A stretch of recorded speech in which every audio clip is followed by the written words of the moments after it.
France 24 et Public Sénat présentent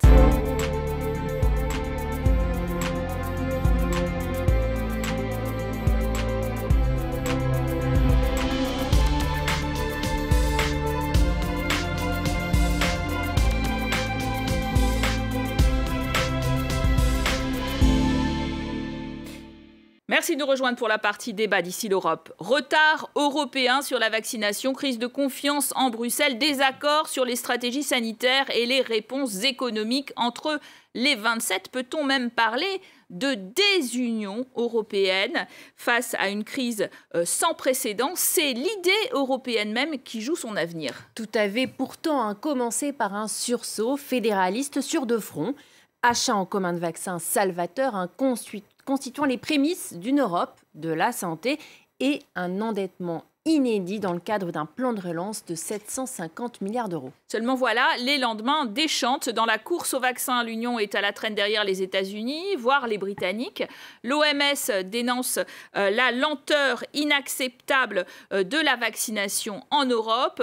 De plus en plus d'États membres, d'ailleurs, jouent les cavaliers seuls avec les vaccins russes ou chinois. Et sur le front économique, les deniers de la relance se font attendre. Et pour en débattre, Daniel Freud, vous êtes allemand, les Verts, depuis Bruxelles, où vous vous trouvez. Une décision du tribunal constitutionnel dans votre pays, en Allemagne, bloque tout simplement le plan de relance européen.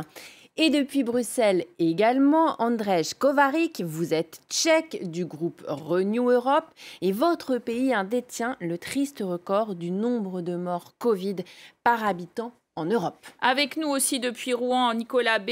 Bonjour, Identité et démocratie, ce qui correspond au Rassemblement national au Parlement européen, donc parti d'opposition, traditionnellement eurosceptique, qui a en tout cas longtemps préconisé le Frexit, la sortie de la France de l'Union européenne. Alors pas récemment, vous aviez changé de position, mais est-ce que ça pourrait revenir? Il est temps de sortir de l'UE pour vous, avec tout ce que vous voyez en ce moment? Non, je ne crois pas. Je crois simplement que l'Union européenne, telle qu'elle est organisée et telle qu'elle est orientée politiquement, nous amène dans le mur. Et on le voit avec ce fiasco vaccinal, puisqu'il s'agit de cela. On nous a toujours dit que l'Union européenne, c'était l'échelon d'efficacité en cas de crise. La crise financière en 2008, l'Union européenne a été inopérante. La crise migratoire en 2015, l'Union européenne a été absente, incapable de protéger ses frontières extérieures. Et aujourd'hui, avec la crise sanitaire, l'Union européenne n'était pas à la hauteur de l'anticipation, pas à la hauteur de la coordination. Les États membres se sont organisés entre eux. Et la commande groupée vaccinale qui a suscité, c'est vrai, un espoir, aujourd'hui s'avère être un échec total. Et vous l'avez souligné en préambule, les pays qui ont acheté par eux-mêmes de leur propre initiative des vaccins sans œillère idéologique, y compris d'ailleurs en se tournant vers les vaccins produits par la Chine ou par la Russie, aujourd'hui s'en sortent mieux. Et les Britanniques qui ont quitté l'Union européenne à la fin de l'année 2020, aujourd'hui sont à un niveau de vaccination qui est 4 fois supérieur à la France, à l'Allemagne, à l'Italie ou à l'Espagne. Daniel Freud, avec la pandémie, l'Union européenne, elle s'est trouvée face à une occasion historique de démontrer que l'Union faisait la force. On est en train de la manquer, cette occasion ? Moi, je dirais tout d'abord que c'est les États membres qui empêchent l'Union européenne de vraiment livrer les réponses, parce que c'est pas finalement l'Union qui a acheté les vaccins, c'est les États membres qui ont acheté les vaccins. C'est tous les 27 qui devraient être à bord pour le faire. Donc, d'une certaine manière, on a fait avec le moins riche et le plus lent des États membres. C'est lui qui a décidé. Et ça, on voit, ça fait justement pas la force. On voit que si on attend toujours une décision à l'unanimité, ça fait pas la force de l'Union européenne. Il faut être plus vite dans les décisions. Alors justement, on s'est mis d'accord depuis juin à 27 pour commander les vaccins, on le rappelait, 2 milliards de doses précommandées et qui tardent à arriver. Vous, effectivement, en République tchèque, vous avez les plus mauvais chiffres quasiment de morts par habitant de l'Union européenne. Et puis, beaucoup de pays de l'Est sont interrogés sur des achats on le disait, à l'extérieur de ceux qui sont agréés par l'Agence européenne du médicament. Est-ce que c'est bien raisonnable? Est-ce que ça n'est pas du manque de solidarité? Oui, c'est vrai, notre pays a un bilan qui est vraiment tragique au niveau de victimes. Par ailleurs, en fait, c'est pas seulement le nombre de victimes de la pandémie, mais aussi le nombre d'infections.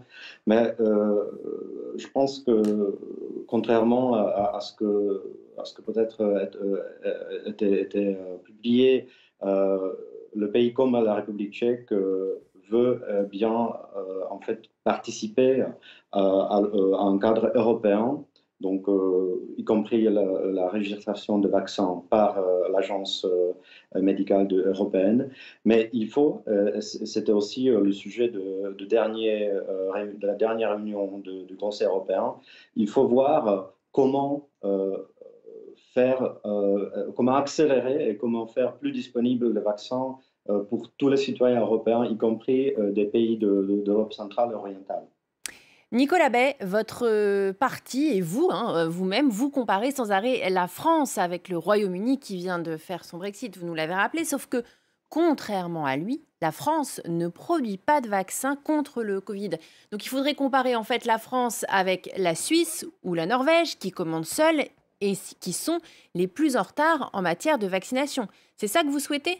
Qu'on en soit au même point que la Suisse ou la Norvège ? Il y a deux aspects. Il y a en effet ce que vous soulignez, c'est la relégation de la France. Et évidemment, je la déplore en tant que patriote français. C'est-à-dire que la France est le seul pays du Conseil de sécurité de l'ONU à pas être capable de produire son propre vaccin.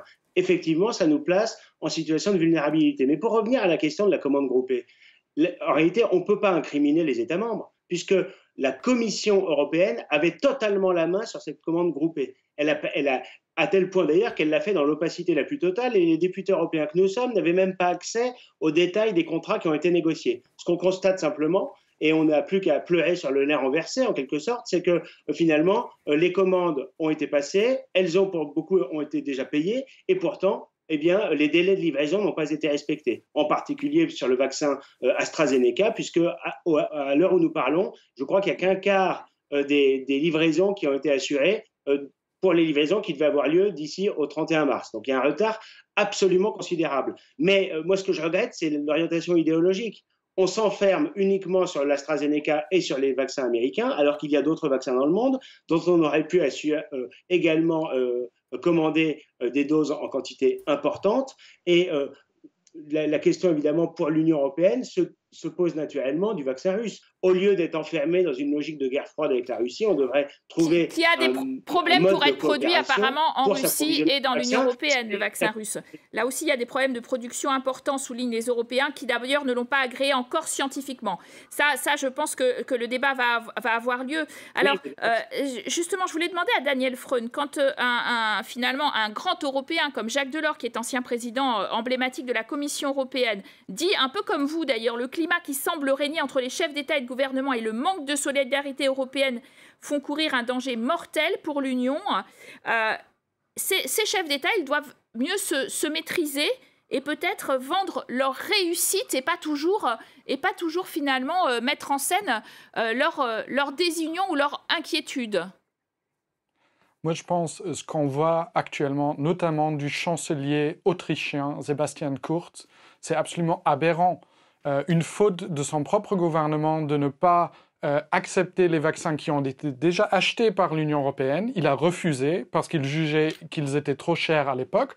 Et maintenant, se plaindre que l'Union européenne fait une malallocation des vaccins et de dire que la faute autrichienne de ne pas vacciner suffisamment vite et de quelque manière la faute de l'Union européenne. Donc ça, c'est toujours la réaction que beaucoup de politiciens nationaux ont. Si quelque chose va bien, ça c'est eux qui ont fait, et si quelque chose va mal, c'est la faute de l'Europe. Et ça, il faut vraiment sortir de ça. Je veux même pas imaginer le désordre et le chaos qu'on aurait aujourd'hui si tous les États membres auraient essayé d'acheter eux-mêmes. On aurait quelques États qui auraient des vaccins, et une grande majorité d'États, jusqu'à ce jour, n'auraient pas reçu des vaccins. Et ça, c'est pas une approche à une pandémie globale, parce que même si en Europe, un jour, on aura vacciné tout le monde, on va battre le Covid si on le bat globalement. Donc la coopération est vraiment le seul chemin pour sortir de cette pandémie. Monsieur Kovarik, on n'arrête pas de reprocher à l'Europe son impuissance bien réelle selon les traités, puisque la santé n'est pas de son ressort.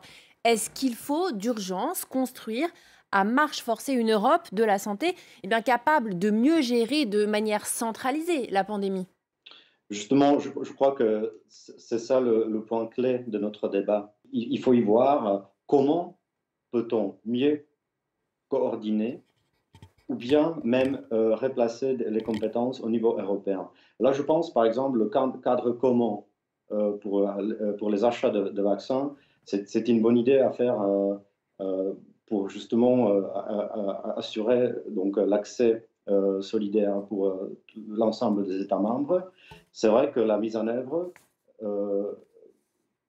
est problématique. On voit des différences entre les pays, pas seulement dans le rythme de vaccination, mais aussi dans l'accès aux vaccins différents.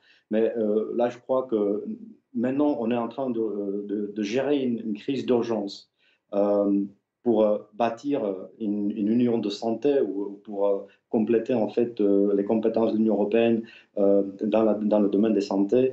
C'est une tâche qui est beaucoup plus à long terme, mais ce débat est légitime et il faut l'amener. Alors Nicolas Bay, parlons aussi de l'aspect économique. Les plans de relance de l'Union européenne, ils sont tout à fait inédits dans les chiffres. Ce plan, il donne un peu confiance aux investisseurs, d'ailleurs, qui continuent à nous faire emprunter aux taux les planchers sur les marchés. La France en particulier. Nous allons recevoir 40 milliards d'euros sur les 750 en 2 ans. On ne pouvait pas espérer tout seul, de notre côté, une relance aussi massive. Donc l'Union européenne, elle a bien joué son rôle. S'agissant de la France, ça n'est pas exact. En réalité, le plan de relance, c'est 750 milliards, vous l'avez dit, mais il y a 360 milliards qui sont des simples garanties d'emprunt, c'est-à-dire que l'Union européenne viendrait en soutien à un État qui serait défaillant pour rembourser son emprunt, et 390 milliards qui sont des subventions directes. La France va toucher 39 milliards, soyons précis, mais la question, ce n'est pas savoir combien on va toucher, c'est savoir combien ça va nous coûter. Or, un récent rapport du Sénat dit que ça va nous coûter entre 70 et 80 milliards. Pour une raison simple, c'est que la France fait partie des 9 pays qui sont contributeurs nets au budget de l'Union européenne. C'est-à-dire que chaque année, nous versons beaucoup plus que nous recevons. Nous versons environ 25 milliards par an et nous percevons entre 12 et 15 milliards par an. Voilà, donc on a toujours un déficit important. Alors c'est vrai, vous avez sur les raison, 2 prochaines années, ça ne sera pas le cas. On sera bénéficiaire. Du coup, vous êtes en train de refaire sur les 2 prochaines années, on sera bénéficiaire. Et on sera. Oui, et on a en plus la garantie, je le disais, sur les marchés de l'Union européenne qui vaut de l'argent aussi. C'est-à-dire que on emprunte en commun. Voilà. Est déjà en capacité. La France est déjà en capacité d'emprunter sur les marchés à taux très bas, comme l'a fait la Commission européenne, donc ça n'est pas une plus-value pour la France. En revanche, finalement, on est enfermé dans ce carcan d'un emprunt commun européen, ce qui évidemment nous obligera à le rembourser, et la France fera partie des pays qui payeront beaucoup plus qu'ils ne recevront. Je rappelle que 39 milliards par rapport à un budget de la France qui se compte en milliers de milliards, ça représente finalement pas grand-chose. Et le plan de relance français de 100 milliards, il y a dedans les 39 milliards de l'Union européenne. Mais ces 39 milliards de l'Union européenne vont nous coûter à peu près 2 fois ce que nous allons toucher maintenant. Donc en réalité, ce n'est pas une bonne affaire sur le plan financier. Et puis le deuxième aspect, c'est que la Commission européenne va avoir la main sur la manière dont cet argent est utilisé. C'est-à-dire qu'on a toujours l'espèce de pouvoir technocratique, des bureaucrates à Bruxelles dans des bureaux gris qui décident de la manière dont l'argent doit être utilisé pour sauver l'économie des différents pays. Daniel Freund, je vous vois réagir aux propos de Nicolas Bay. Pour vous, l'Union européenne, elle a bien joué son rôle avec ce plan de relance. Et il faut quand même préciser que c'est votre pays qui bloque le processus aujourd'hui, puisqu'il y a une Cour constitutionnelle qui bloque le processus de ratification. Donc tout d'abord, il faut dire que ça ne sert pas à grand-chose de dire quel pays contribue tant et reçoit tant. On a une économie européenne, on a un marché unique européen, et si ce marché ne marche pas dans quelques régions de l'Europe, toute l'Europe va souffrir de cette crise économique. Donc c'était tout à fait juste de dire on va investir ensemble, on va s'emprunter ensemble pour sortir de cette crise. Et d'ailleurs, nous, en tant que Parlement européen, on avait proposé de l'investissement du double ce qui a été décidé aujourd'hui. Les 750 milliards, ça ne va pas suffire de vraiment sortir de cette crise. On voit qu'aux États-Unis, ils viennent d'approuver 1,9 billion de dollars d'investissement. Et nous, on aurait besoin de 1,5 au moins en Europe pour vraiment faire une relance. Donc, d'une certaine manière, ce qu'on a fait, ce qui est bien, c'est bien de faire ce premier pas, mais ça ne va pas être suffisant de vraiment sortir de cette situation actuelle. Mais évidemment, on verra comment l'économie européenne va se comporter ces prochains mois, et peut-être il va falloir passer un deuxième paquet de relance pour vraiment y arriver. Alors encore plus d'Europe, vous nous dites. Un petit mot pour conclure, Monsieur Kovarik, on n'a plus beaucoup de temps. Est-ce que c'est un crash test pour l'Europe que cette pandémie et on va savoir si elle supporte ce crash test? Oui, je suis d'accord, c'est une sorte de crash test, mais je crois que en fait, la force de l'Union européenne, c'est aussi la possibilité d'avancer en tant que l'union de 27 États membres. Y compris, vous avez mentionné tout à l'heure cette plan de relance. Il faut voir ça aussi comme un complément des plans de relance qui sont réalisés au niveau national. Quand on voit par exemple le gouvernement allemand ou le gouvernement français, eux aussi, ils investissent des moyens qui sont considérables de leurs budgets nationaux, complété par le budget de l'Union européenne. Là, je crois que c'est ça la force.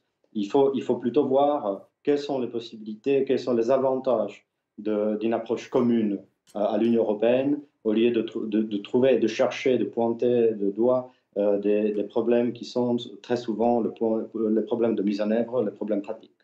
Merci à tous les trois d'avoir été nos invités aujourd'hui, d'avoir fait vivre ce débat sur l'avenir de l'Union européenne et son esprit. Et vous restez sur nos antennes pour la suite des programmes.